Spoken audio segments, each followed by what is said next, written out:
તમિલનાડુના મુખ્યમંત્રી C Joseph વિજય કપાસ પરની 11% ડ્યુટી હટાવવાની માંગ કરતા ગુજરાતના ખેડૂતોમાં આક્રોશ ફેલાયો છે। આ મુદ્દે ખેડૂત આગેવાન જયેશ પટેલે પ્રધાનમંત્રીને પત્ર લખીને આયાત ડ્યુટી યથાવત રાખવા રજૂઆત કરી છે।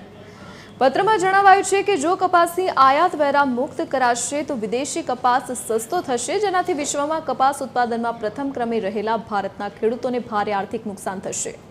સરકારની ખેડૂતોની આવક બમણી કરવાની નેમને ધ્યાનમાં રાખીને ખેડૂતોના હિતમાં આ ડ્યુટી ચાલુ રાખવાની અત્યંત જરૂરી છે।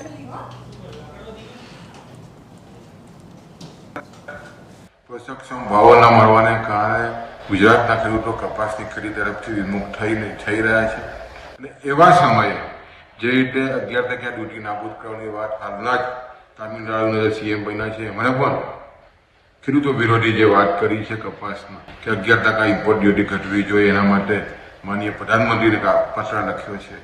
આ પત્રને અમે વખોડીએ છીએ અને અમે પણ સમગ્ર ગુજરાતના 50 લાખ જે ઉત્પાદક કપાસના ખેડૂતો વતી માનનીય નરેન્દ્રભાઈ મોદી સાહેબને પત્ર લખીને અમારી વેદના જણાવી છે।